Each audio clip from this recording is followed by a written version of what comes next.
We're born in the moonlight. Ain't no fair to say. Can't breathe in the sunlight. Hello beautifuls, this is Aromie here and welcome back to Changeling. We're here trying to process everything that we're learning and it's becoming a huge jump freaking mess. You become more like them bit by bit. It's one reason they so quickly latch onto the idea of leaving human souls here in our world until the body reach maturity. Excuse me. Human souls taken to fairy at a young age are age diminished in vitality over the years. By the time they were adults, they were barely better than the average fairy. But leaving your soul here sheltered it, even inside a fairy body. The fact that it was on this side meant the shift wasn't as extreme. But for my body, which was in fairy all this time, are you saying I'm not human anymore? That is what you're saying, right? We're the closest thing you'll find to a proper hybrid, of course, I suppose. Not fully fairy by a long shot, but definitely not human anymore either.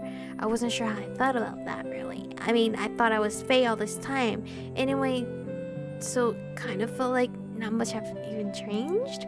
Well, my memories come back. I mean, I can remember most things, my childhood hair, moving away, moving back, my friends, but I still have these huge gaping holes. There are things that are just gone. Actually, if it's about memories, I'm the one you want to ask. I was startled at the intrusion into our meeting. Oh, it's Corvin. Corvin was approaching the table cautiously. I told you to go into the kitchen. You know better than to eavesdrop on a client. I know, but this is someone I know. I couldn't just stay quiet. Merle sighed. He's right, though. If it's about your memories, Corvin is going to be more help than I will. My specialty is life. His is dream and memory. I wasn't hugely thrilled with Corvin showing up like that. He was in the club with everyone else, and he looked like he had a big mouth. But I guess if he could help me, I shouldn't complain. In that case, I hope they're not going to make me pay them separately. Corvin let out a sharp whistle and I heard the flutter of bird wings. A solid white crow flapped its way down to his shoulder, peering at me with strange blue eyes. I just stared back in awe, temporarily forgetting my own problems. I'd never seen an albino crow before. He was beautiful. Corvin smiled as he sat next to me. This is Finn. He's so pretty. If you praise him, he'll definitely get a big head. The bird let out what sounded like an annoyed cackle and nipped at Corvin's ear. Ow, hey! I laughed as I watched what looked like two friends bickering, except that one was a bird. I smiled slightly. Corvin took his glasses off and, oh, he's so cute. Folded them carefully before he set them on the table. He peered at me for a really long time before he spoke again. From what Finn and I could see, your soul has a few holes in it. It's not uncommon. People forget things all the time. And when that memory is permanently lost, a little piece of that soul goes with it. It leaves cracks, gaps, or even holes sometimes. Merle mentioned it was a bit frayed on the edges. That's right, and some of the holes are more extreme, but it's not that bad. I mean, I've seen worse. It'll repair itself over time. I rubbed my head and sighed. Are you alright? Yeah, it's a lot to take in. I think I just need time to process everything. Maybe look deeper into my changelings. I hadn't researched much in that direction because I'd read didn't seem to fit my situation. I guess I was too naive. Probably a good idea. I smiled tiredly, but I think you've at least given me some direction. At the very least, I have some basic answers that I can use as a springboard for figuring the rest out, or figuring the rest of it, or whatever. Merle smiled gently. I'm glad. You can always come back if you need help. We're pretty good at finding answers even if we can't figure it out right away. We can look into finding out what happened last night as well. I don't want to run my bill up too much as it is. I am not sure if I should assume you meant money or something else. Sometimes we take money, but today no. Okay. Do I have to pay you three separately or... No, when you hire one of us, you get the whole group. But whoever you talk with first gets to set the price. And in any case, I never charge a cute girl for help. Oh, he's so cute. Without warning, he reached over and smacked the back of Corvin's head. Ow! So what sort of payment are we talking here? I want one of your paintings. Oh, that was unexpected. How did you know I paint? He shrugged and grinned. Of course. Corvin, at the very least, looked relieved. I guess I should be too. It was better than paying money or signing away my firstborn or something. But still, that was kind of weird. Okay, so you want me to paint you something? No, I want a painting you've already completed. Something painted prior to yesterday. Why? He just smiled. You're not going to tell me, are you? Artists always put a little of their soul in their work. I just think it would be interesting to have a painting from you when you were still sharing a body with that fairy. Ah, wizards are weird. Morose did and the other two followed suit. Is there anything else? Well, I was kind of hoping I could get a cup of coffee. Merle laughed. I think I can manage that. Americano. That sounds perfect. I'll be right back. He and Corbin left, heading for the kitchen. Right as the door shut, I saw Merle grab Corbin by the ear and say something about eavesdropping. I could hear Corbin's yelp all the way from where I was sitting. Kaya, however, lingered near my table. After what seemed like a brief hesitation, she sat down again and pulled her chair closer.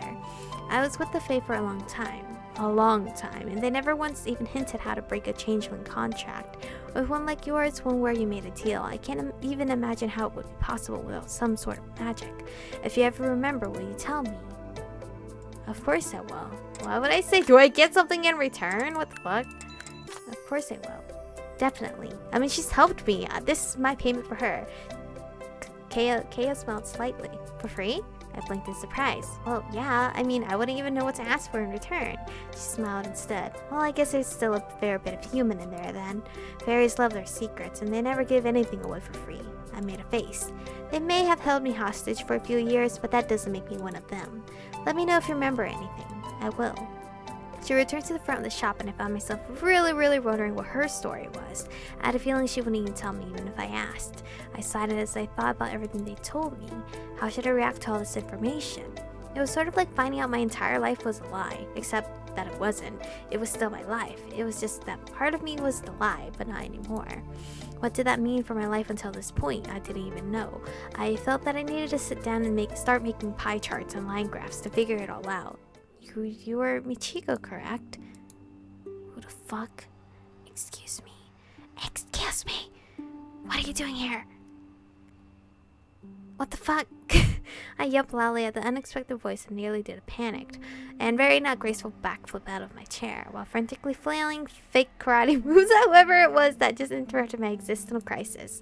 I somehow miraculously ended up only jumping to my feet with minimal flailing.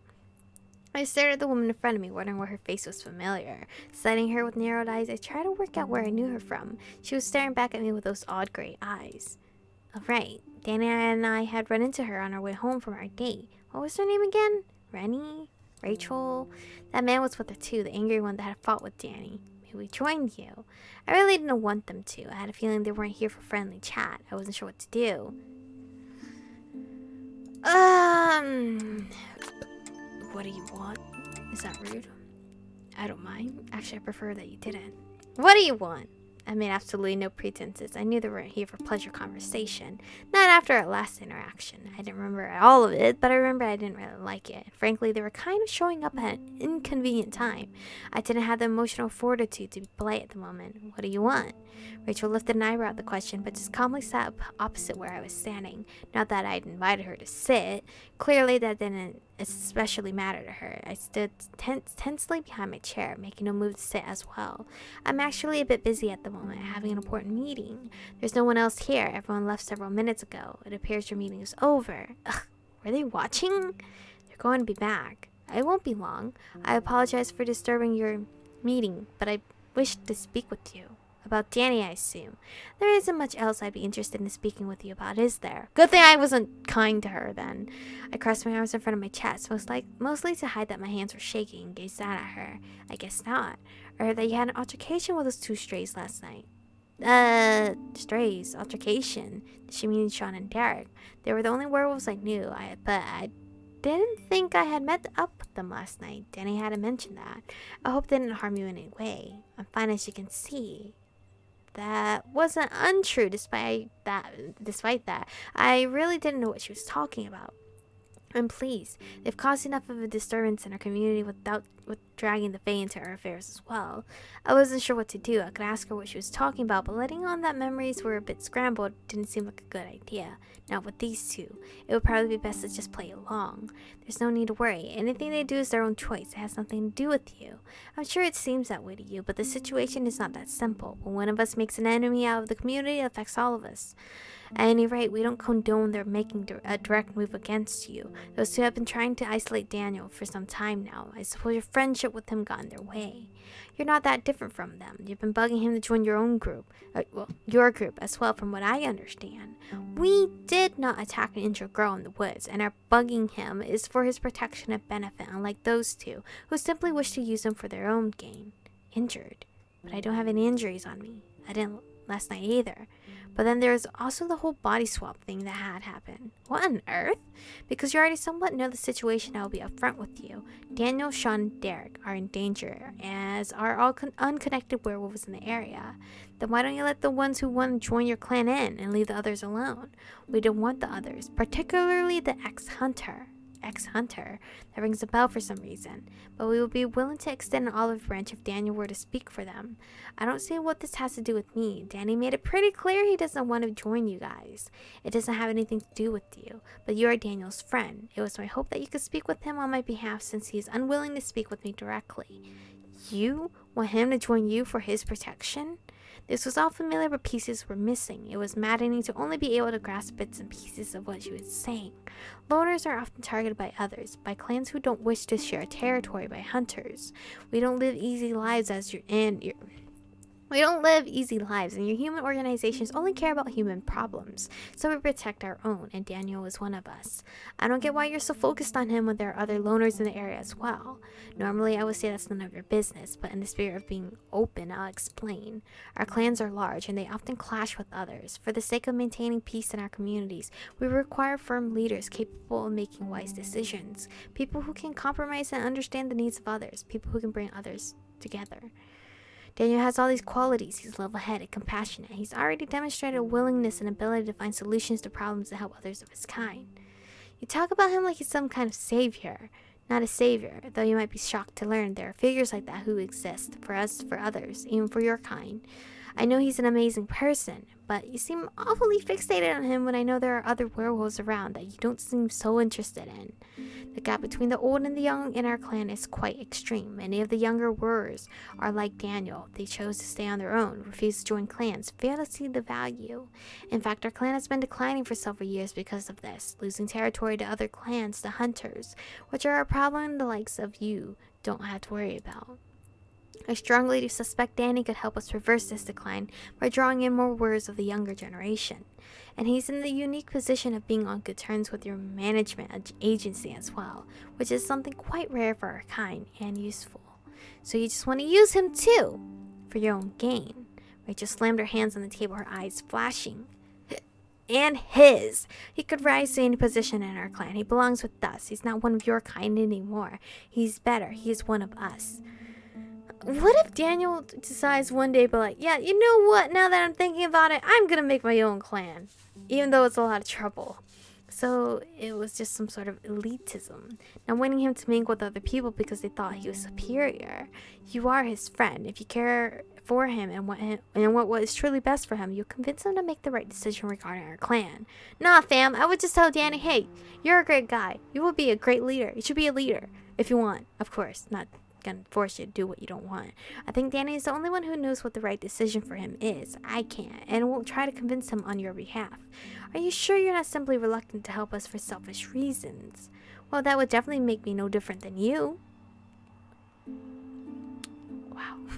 Rachel's eyes narrowed to slits and she stood. I took a step back. It looked like she was dropping off pretense of politeness. She was being polite?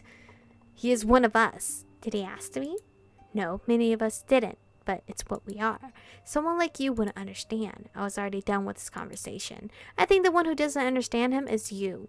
Rachel's expression darkened dangerously as she leaned across the table toward me. If Daniel truly wants to protect the one he loves, he'll choose us. He'll bring nothing but misfortune if he stays with you.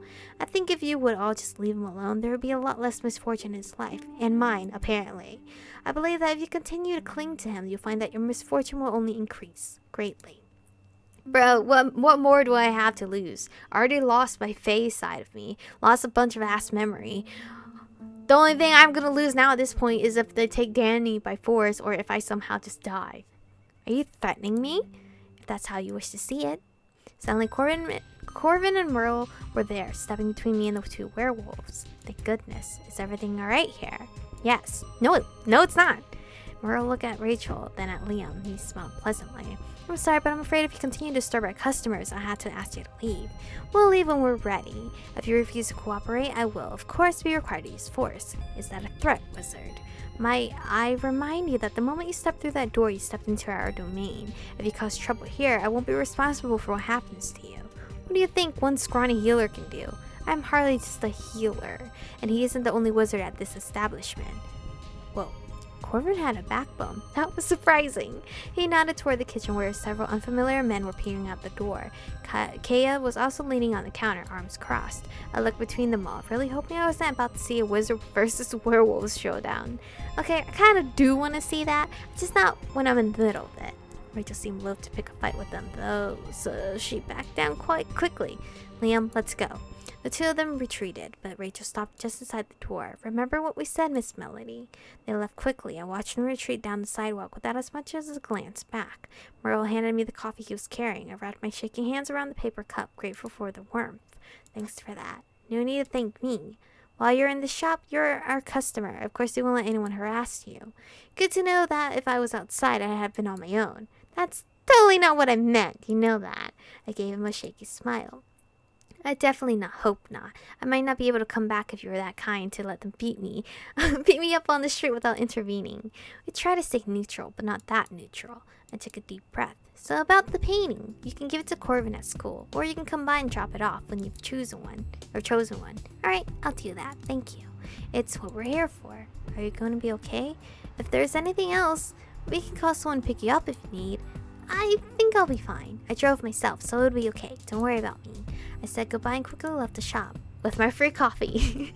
Stepping outside was a little nerve-wracking. I kept looking around, expecting to be jumped by two angry werewolves at any moment. They were nowhere in sight. I started out the side alley and toward where I left the car. Not saying hi? I nearly jumped out of my skin when someone spoke behind me. I whirled around, readying my fake karate moves when I saw Danny sitting on a bench against the side of the murder. Danny, why are you here? I smiled attentively, but he didn't return it. He just looked worried as he stood. I came looking for you. I stopped by your house and your mom said you left earlier. How did you know I'd be here? Well, right as I was starting to panic, I got a text from Corbin. That big-mouth traitor! I wish you'd asked me before approaching the murder. I thought you'd try to talk me out of it. I would have. But I wanted answers. Actual answers. Not bumbling around trying to figure out things with books. A sleek black car crept past us as I spoke. Out of the corner of my eye, I saw Liam was staring out at us. I tried to ignore it. The car sped up and was out of sight in minutes. I really did not like those people. So creepy. And that black car is way too cliche villain. I gave Danny a sidelong look, wondering if he noticed the car as well. It didn't seem like it. So did you get answers? Well, I think so, kind of. About some things. I think I can find the rest out on my own. I won't ask you to share if you don't want to. It's not that I don't want to, it's just complicated. He reached out and brushed my hair away from my face, running his hands down to the ends as if he just noticed the length. It's kind of weird. I have no idea how I'm going to keep Mom from noticing. Maybe I should get a cut before I head home. You should leave it. I think it looks nice this way. Oh, sure, it looks nice, but it's less nice to wake up with all wrapped up around my throat trying to strangle me in my sleep. You could just braid it before bed. Don't try to convince me with logic. He laughed and tucked my hair behind my ear. I'm glad to see you're in good spirits. Did you drive? I walked. Want to ride back with me? I can try to explain what I know. Okay, I'll do that then. I started to reach for his hand, but he shoved his hand in his coat pockets. I glanced up at him. He wasn't looking at me, so I couldn't be sure that it was intentional instead of coincidental. I couldn't help but feel it was the former. That kind of stung a bit. I put my hands in my own pockets and stared at the sidewalk as we walked. Motherfucker. Is he mad at me? I wondered if I should tell him about Rachel and Liam, but I decided against it. Knowing him, he'd just feel guilty, even though it wasn't remotely his fault. We walked silently for a few minutes. It felt awkward and tense, which made me sad. I couldn't remember it feeling like this between us before. Danny suddenly turned toward me, and I spoke before he could say anything. I'm sorry. What? Why? Well, I caused trouble for you and Elliot last night. I guess the whole getting lost in the woods and conveniently forgetting everything important isn't something I've grown out of yet. I shouldn't have gone with you. Hey, no, that wasn't your fault. That was my fault. What? I said I'd stay right beside you, that I'd make sure nothing happened to you, and I couldn't even do that. I shouldn't have left your side, not even for a minute. I was supposed to keep you safe. I told your mom I would. I told Allie and Vilus I would. But you disappeared and I couldn't even find you. You shouldn't blame yourself for that. It was my fault for stepping away from Elliot. And look, nothing happened. I turned up again, and totally safe at that.